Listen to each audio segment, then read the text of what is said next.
It's NAB 2023 and we are with Degiro, and I've got Jeremy here. Hi Jeremy, how are you doing? Good, how are you? Very good. Now Jeremy, we've been chatting to Degiro for many years.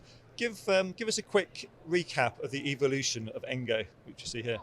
Well, the big thing on our Engos is we've evolved from using LTE products. We've changed where our screens are oriented on our devices and everything, and we've been able to evolve all the way to the 5G now. So we're working on 5G products, and within the 5G products, we even have multiple options within those now as we're growing our portfolio. Okay. So we have the Engo 3, the Engo 3S, which has also been announced. That's a single in, and it's also 4K capable. And then we also have the 3X, which was announced last year, which is our multiple camera unit, along with 4K capability on that one as well. Fantastic. So let's dive a little bit deeper in depth about each individual 3 now, and what sort of customers you'd be expecting to use each one. Well, it really depends. We're just trying to throw a lot of different options out there for customers. So we have a lot of folks, this is probably more of your everyday unit. So this is our Engo 3. So on the Engo 3, this is this is DUS HD, so it's a single in unit. So this is your daily operational one. And then you also have the 3X. So if you need to go somewhere where you're doing a remote production and you need multiple cameras in sync and everything, that's something you can do on there along with 4K. And then we came up and we really listened to our customers, and our customers came to us and said, we would love that single in capability with 4K as well. So that's why the 3S was born after that. Okay. The big thing about the units though is like a lot of the components are very much the same. So the phenomenal RF that's in here, all the different antennas carry out throughout, because the really big thing is getting the amount of bandwidth you need to be able to pull off the capabilities that you're looking for. Yeah. Have you got any examples of customers that have used the power of these antennas? Oh, it's been working really well. So a great test that we've been doing recently is we've been doing drive tests with our Engo 3 in Washington, D.C., because it's a very tricky thing there and a lot of events that end up happening in Washington, D.C. So we were able to do drive tests with this, with our unit, successfully running at about 1 megabit per second. So we would crank down, try to get it as low as we could and maintain that HD signal. So we were doing 1 megabit per second at 500 milliseconds of latency, glass to glass latency on cellular. So that was able to sustain for a long time. We were able to actually do that with just 2 modems connecting at that one time. Okay.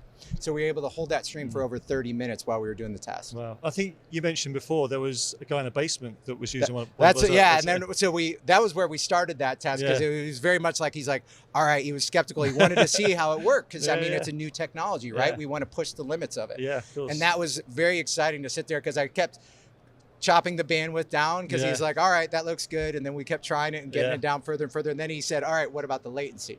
So that's when he's like, all right, I want to see what this box can do. And that's where we really got into it at that point. And that was in the basement of their office building. So we were 3 floors below a street level, and we were still able to do that and operating on 2 modems. Amazing. Yeah. And as far as shipping, how are the Engo 3 series looking?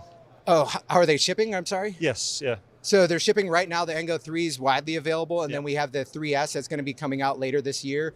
So probably around Q4 this year, or the beginning of Q4. And then same thing with the 3X will be coming soon after that. Okay. And the Engo range is always evolving, isn't it? Yes.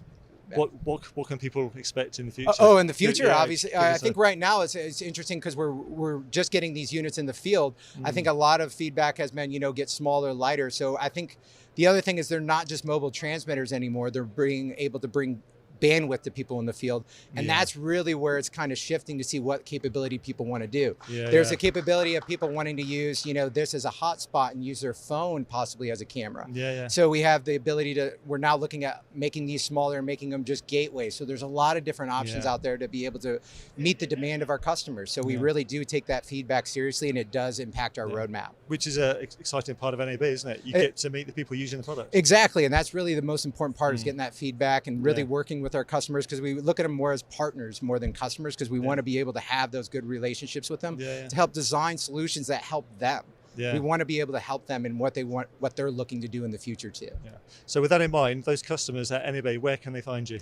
In the West Hall in booth 1435. Fantastic. And those not lucky enough to be here in Vegas, where can they find out more information? They can go to degiro.com and look at our family of products online. Fantastic. Jeremy, thank you very much indeed. Thank you. Do check out the other video we've done with Jeremy here on the Degiro stand. Of course, come to the West Hall, 1435, or check out their website. For everything else we're doing at the show, you can check that out at kitplus.com.